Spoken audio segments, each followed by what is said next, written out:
Salve meus amigos, eu sou Henrique Massaro, aqui falo de filmes e séries e hoje quero conversar com vocês sobre a minissérie do momento. A produção da Netflix, que se tornou a mais assistida da plataforma, gerou muitas discussões nos últimos dias que devem continuar ao longo dos próximos. Eu tô falando de Adolescência, uma minissérie de apenas 4 episódios que conta a história de um menino de 13 anos da Inglaterra que é preso acusado de assassinar uma das suas colegas de escola com várias facadas. Uma série que foge, já adianto, de todos os caminhos viciados dos true crimes que têm tomado conta dos streamings ao longo dos últimos anos, mas eu já falo um pouco mais sobre isso porque eu quero conversar com vocês sobre diferentes aspectos dessa série Adolescência.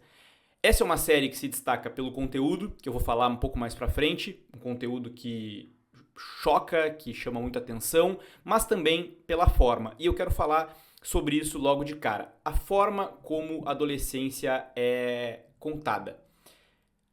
Cada episódio, cada um dos 4 episódios, são filmados em plano sequência, ou seja, são cerca de 50 minutos por episódio, sem nenhum corte. A gente está acompanhando os acontecimentos sem haver nenhum corte de câmera, é sempre um movimento contínuo.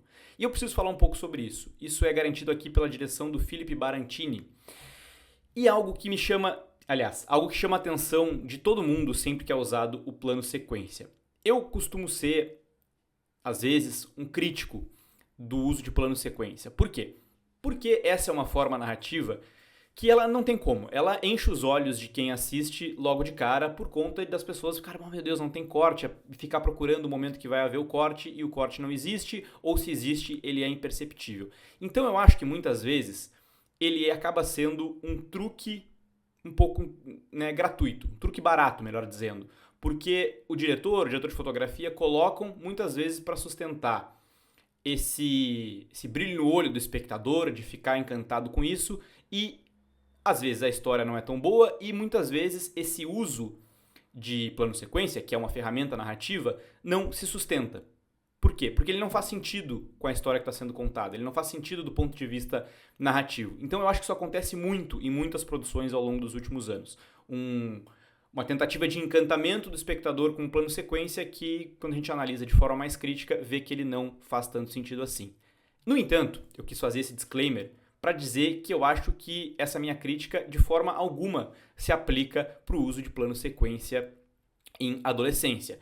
Essa é uma minissérie que eu diria que dá uma aula de como utilizar essa ferramenta narrativa, porque ela faz todo o sentido desse ponto de vista, da forma de contar a história. Faz todo sentido com a história que está sendo contada. É uma escolha que se sustenta. Então, quando a gente falar de plano sequência, esse é um excelente caso em que ele faz todo sentido.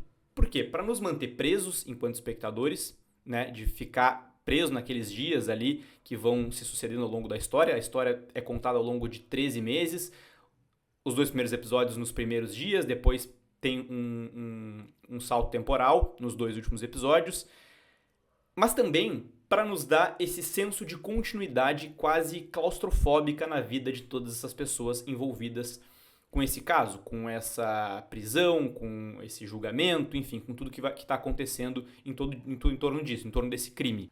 Além disso, é algo que está acontecendo, esse fato ao longo desses 13 meses, é uma coisa que está acontecendo e todas as pessoas envolvidas estão tentando entender o que está acontecendo, estão tentando assimilar, estão tentando buscar interpretações, tentando buscar respostas. Então faz todo sentido não existir cortes.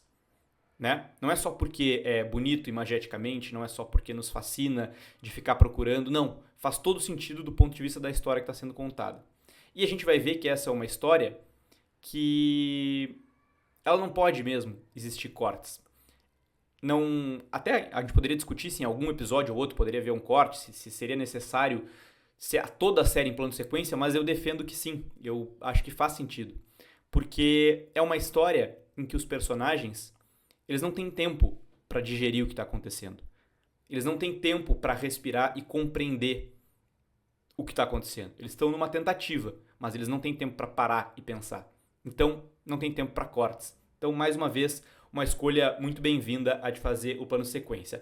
Entrando no conteúdo, na história que está sendo contada, que é uma história chocante, pesada, que vai ser um soco no estômago de muitas pessoas que estão assistindo. Eu terminei muito impactado. Ela é criada pelo Jack Thorne e pelo Stephen Graham, que interpreta inclusive o Ed, que é o pai do menino que é preso, acusado de cometer esse crime. O Stephen Graham, ele teve essa história, e muitas vezes as pessoas vão ficar se perguntando se essa é uma história real ou não. Ela é livremente inspirada em alguns fatos, tá? Porque ele teve essa ideia, ele começou a desenvolver essa ideia depois de ver 2 notícias na televisão, no jornal e na televisão, de meninos na Inglaterra, em diferentes partes do país, que assassinaram meninas da mesma idade, adolescentes.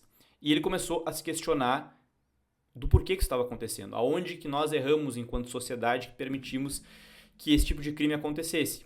E mais, por que isso acontece? Por que isso está acontecendo? Por que 2 casos no país, em lugares diferentes, enfim, com um curto espaço de tempo, de crimes tão chocantes? E o que ele vai fazer? Ele vai se propor nessa série aqui a colocar esse problema no centro da trama.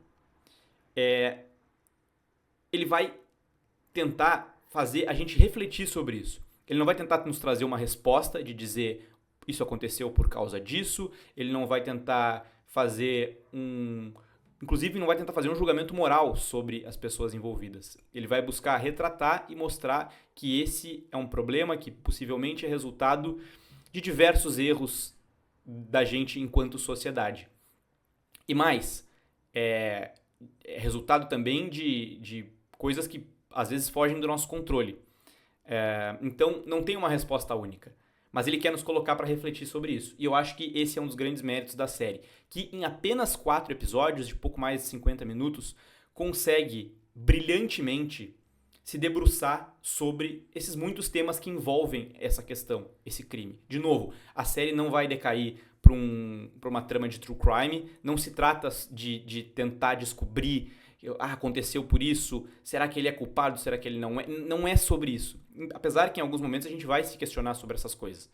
Mas o objetivo não é esse. E esse eu acho que é o grande mérito de adolescência.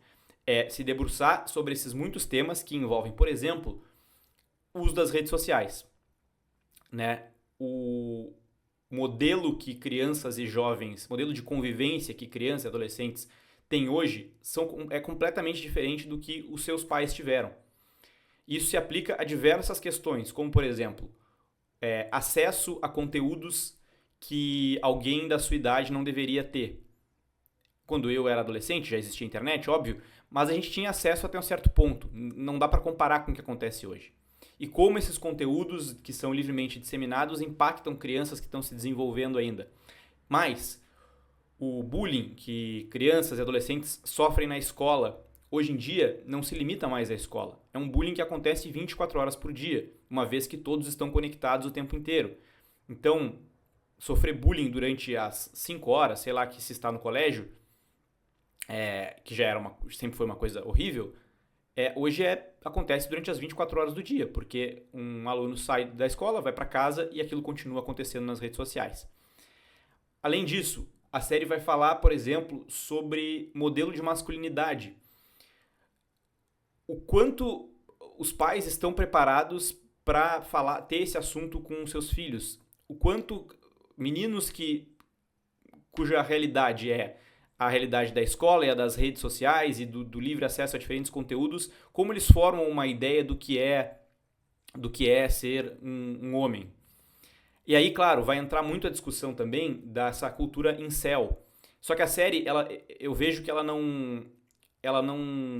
Isso não é um spoiler, tá? Mas eu vejo que ela não se debruça a tentar identificar, a discutir essa cultura incel. É mais pensar como que ela surge. Como é que alguém vai se tornar alguém que, né, sei lá, celibatário involuntário, como se diz, e que, né, acaba disseminando um ódio contra mulheres? Como isso começa? Essa pessoa um dia foi uma criança.